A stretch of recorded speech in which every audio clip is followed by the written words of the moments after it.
Hey guys, and welcome back to another video on my channel. We are still with this crazy background. I feel like we might be like this for a few months. I'm not really sure how long, but we are sitting like this.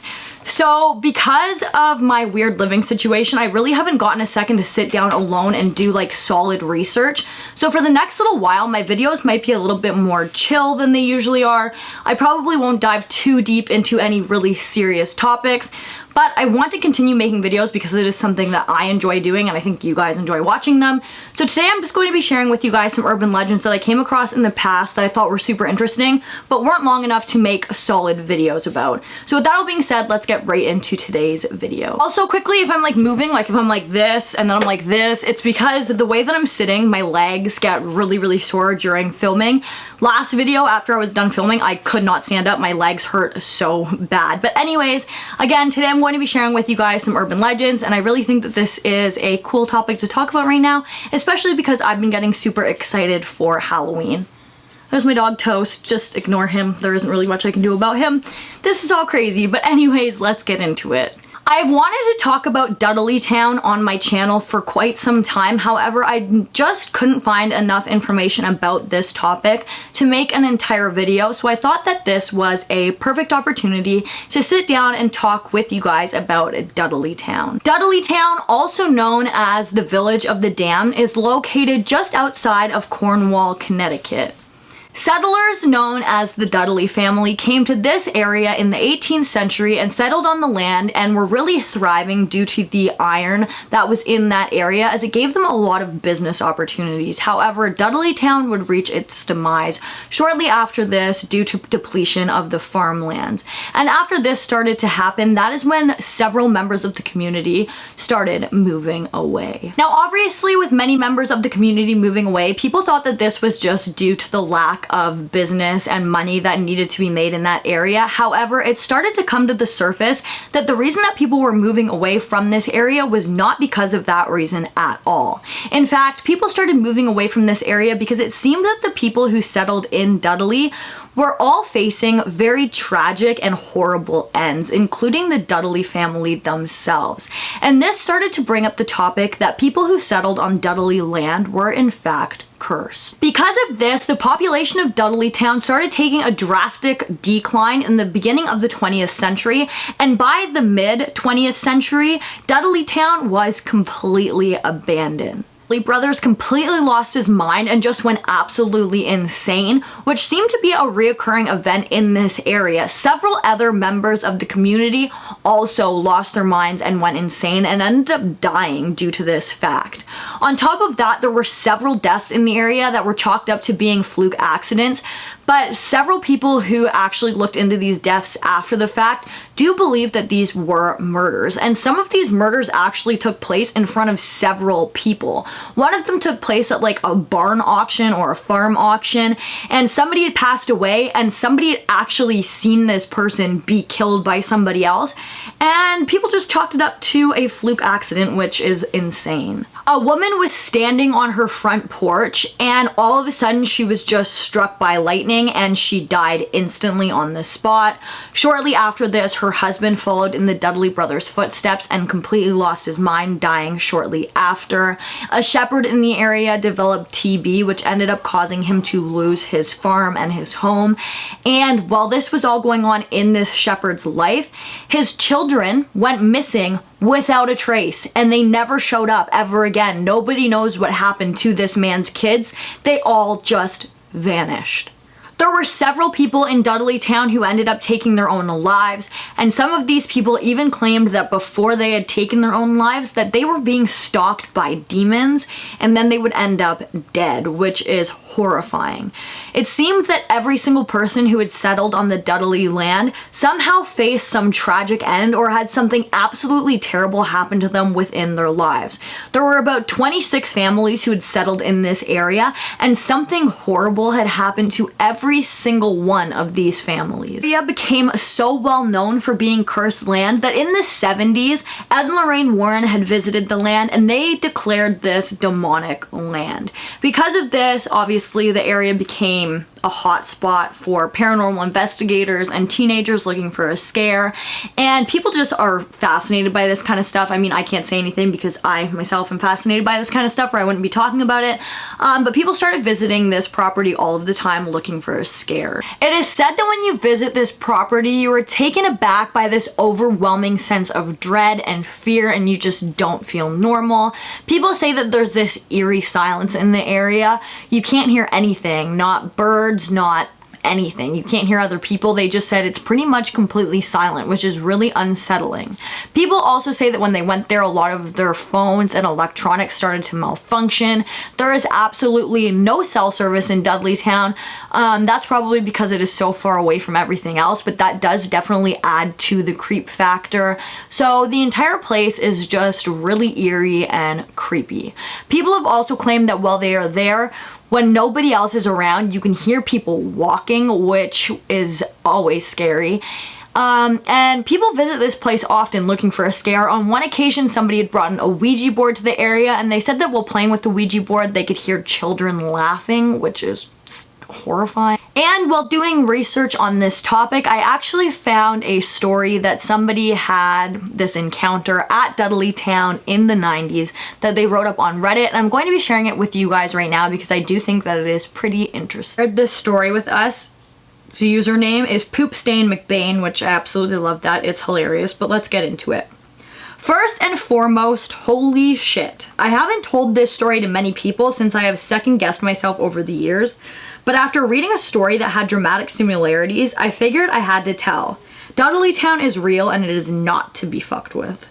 I went there back in 1999 with Greg and Dave after fishing the Housatonic River all day. It was late afternoon and we would probably have a couple of hours to explore before it got dark. Back around this time, you could still park at the trailhead and walk in easily. I've been there twice, and the first time went in through dark entry. This time, I decided to take the Bald Mountain entrance. On the hike in, it got eerily quiet, and we kept hearing a dog barking that never showed, even though it sounded like it kept getting closer. We walked off of the trail near the well in the center of town, and were surrounded by thousands of frogs on the ground. Everywhere. They were all over the ground, and no matter where you stepped, you were either stepping on them or having them leaping up your leg. Nearby, a shadow darted off into the woods, spooking the hell out of me since the sun was facing in the opposite direction, thus creating shadows. Opposite of the one we saw. Between the shadows, the dog, the frogs, we decided to leave. I jokingly yelled, "Dudleytown is bullshit. Fuck this place. Teenage idiocy." On the way out, our footprints in the trail were freshly wiped clean, and "help me" was written in the sand. I assumed Greg or Dave did this, but we were together the entire time. I got goosebumps, feeling as though something was watching us. Mind you, I have grown up in the woods, and my family had a primitive hunting cabin in Goshen that I spent a lot of time at. I'm no stranger to being alone deep in the woods, but this place just felt off. After leaving and getting home, I went to sleep and woke up violently ill, profusely vomiting, and unable to keep anything down. I went to the doctor after multiple tests, and the doctor said that I had a strain of food poisoning that he had never seen before. I was put on a liquid diet for weeks and lost about 15 pounds. About 2 weeks later, I felt better and never had any reoccurring issues related to it. Now, I am definitely a cynical skeptic and don't believe in fairy tales and ghosts, but for the life of me, I cannot explain or make sense of that day other than something supernatural occurred. There are no animals in Dudleytown, little sun breaks through the trees, and there are known caves that go miles below the surface. I used to work with a guy named Bruce who lived in Kent, and he told me that there are hundreds of stories like mine. He told me of seeing a child run off into the woods as he drove by Bald Mountain Road at night. I recently brought this up to Greg and Dave, and they both remember it exactly the same. Dave said he went back once because paranormal activity is a curiosity of his, and more happenings occurred as well. Orbs and crying sounds that kept moving in the woods. Dave, as well as myself, are both avid outdoorsmen and would recognize, say, a coyote or an owl. He said it sounded like aliens or demonic presence. Either way, after 18 years, all three of us still remember it exactly the same, from the dog to the frogs to the shadow to the help me, written in the sand. Oh yeah, were adamant that neither of them wrote in the sand. They both asked me if I did it, which I sure as hell did not. I no longer live in Connecticut, and here, access to Dudleytown has been prohibited, but there is definitely something strange about those woods. I just think that story is absolutely fascinating and so interesting because while researching this specific topic, I came across similar stories to that several times. So if you guys want to look more into Dudleytown, I highly suggest that you do so because I just think that this specific topic is super interesting.